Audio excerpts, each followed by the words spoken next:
Alright guys, Liverpool have just beaten Brentford by 3 goals to 0. And I didn't feel Liverpool were at their best today, but yeah, they did enough, and they did quite well, I guess, considering they're still adapting to not having Mane and Salah in the team. It was always going to be a tricky sort of change in the lineup for the players to adapt to.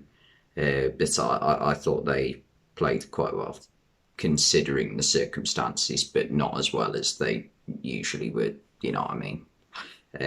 Brentford, I just thought, having watched them on Tuesday against Southampton, they were just disappointing again.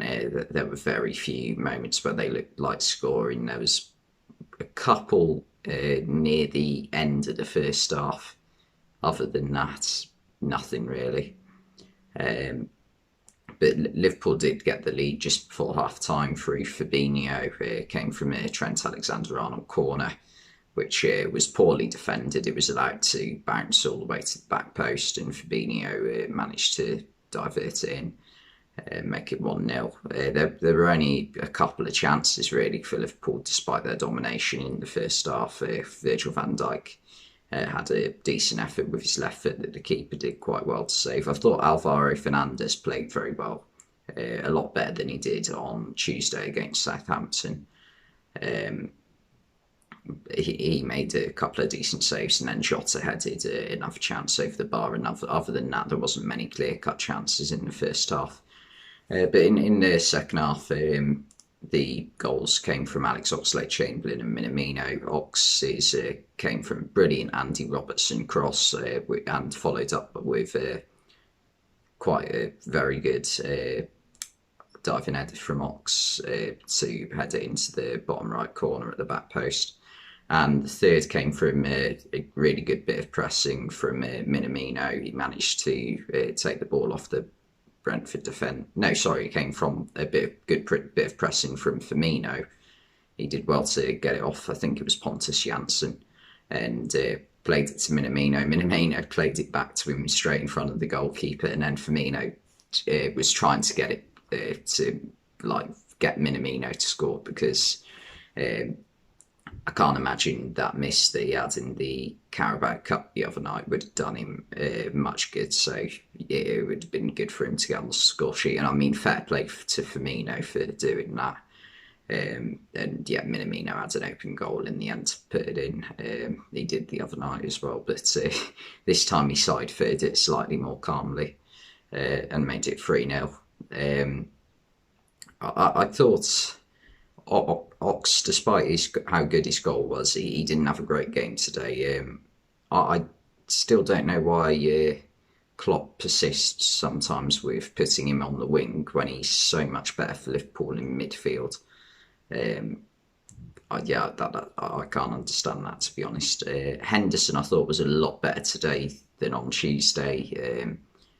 I think it's because of the type of game again. Today he had a lot more space to run into, and was allowed to push further forward and create things. So he played quite well. Curtis Jones got better as the game went on. He had a bit of a quiet first half, but second half he played very well.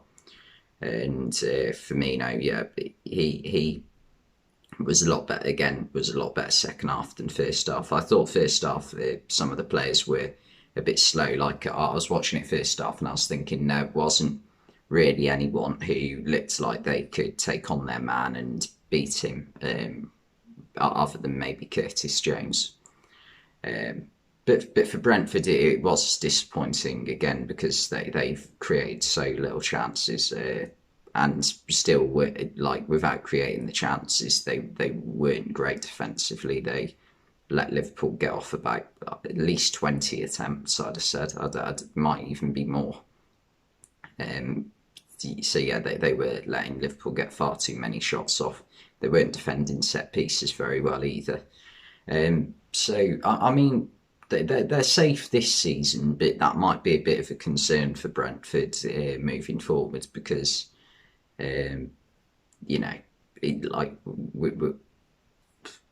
it's similar to Leeds last season. Like, Brentford started this season really well, with the amount of chances they were creating, the amount of goals they were scoring. But that seems to have, or at least the goal scoring element seems to have like gone off a little bit.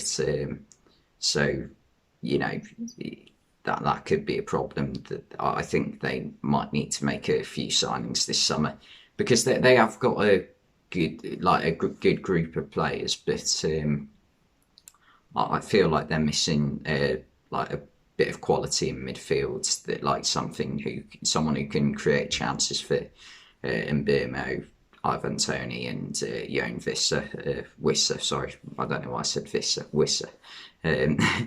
Um, yeah, so that they are missing that big time.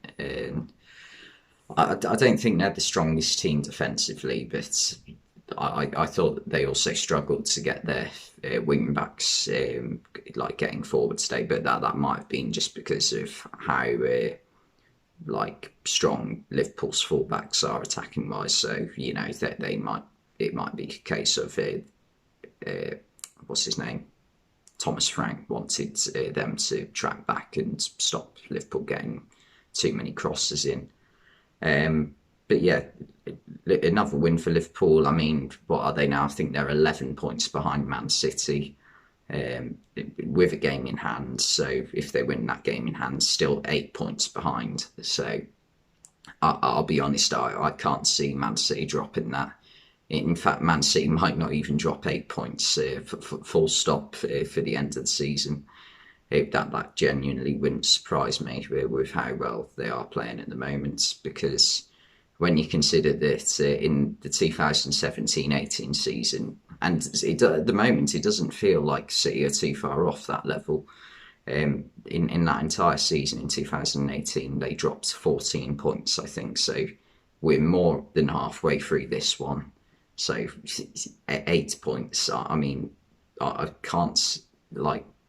It wouldn't surprise me if they didn't drop any more than eight points this season. So I think I really struggle to see anyone other than City winning it. And let's be honest, the only team who probably will win it if City don't is Liverpool, and that's very unlikely. But yeah, anyway, thanks for watching, and I'll see you next time.